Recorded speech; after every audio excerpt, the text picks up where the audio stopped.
Kyrie Jesu Domine, dona eis requiem. Good morning and happy Saturday and welcome to the podcast. Got on my blue bandana for the Blessed Mother.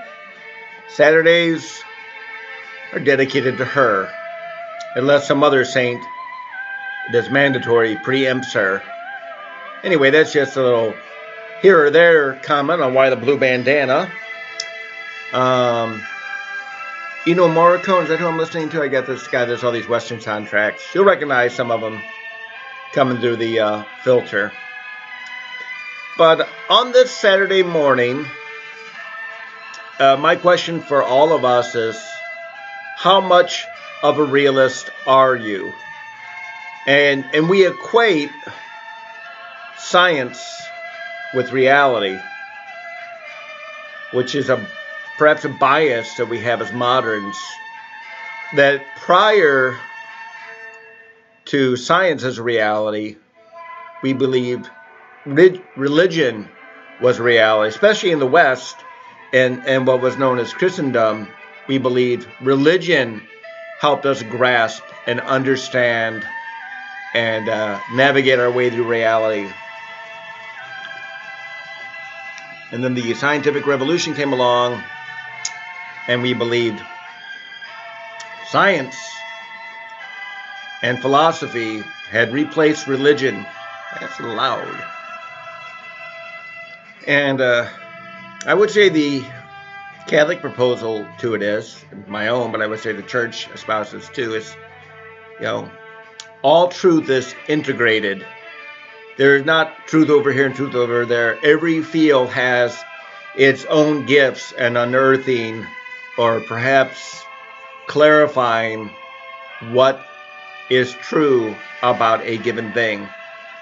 I mean, the ultimate truth, I believe, is God. And all the other little truths are disseminated down through creation and reality to us to be discerned by our mind and our heart and our soul. And let's say that's the tripart development of the human person. You have your thoughts, you have your feelings, and then you have that mysterious thing called your person that tries to integrate thoughts and feelings into living and into responding and into reflecting. So, but how much of a realist are we?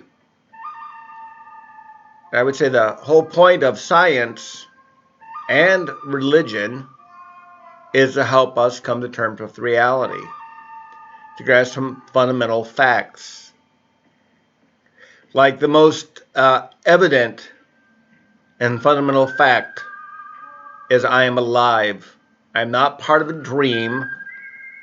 I am not in a simulation, although that's a very appealing idea.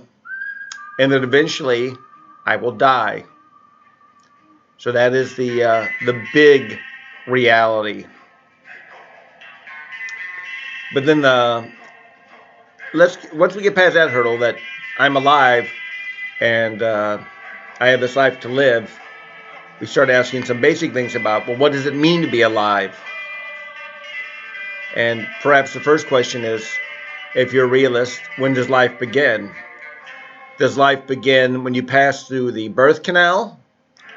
Does life begin when you grasp your first concept? So, a baby that has been born is not necessarily alive if you were to believe that. I believe life begins at conception, because obviously the genes that bring the uniqueness of us into being are alive. There is a living ovum and a living sperm that combined to make the unique you.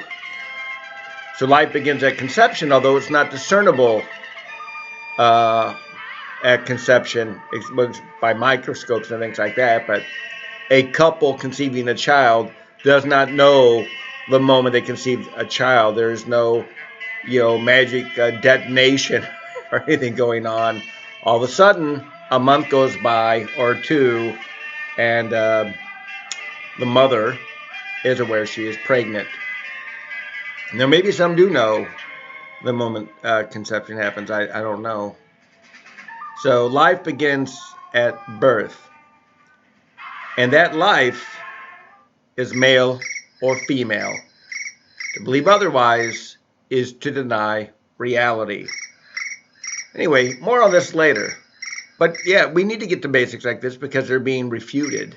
The life begins at conception has been argued against for the past 60 years. And now, in the last 10 years or maybe 20 years, that you have a specific gender and sexuality, they're one and the same, is being denied. So anyway, have a great Saturday, everybody. Enjoy reality. It's a good thing.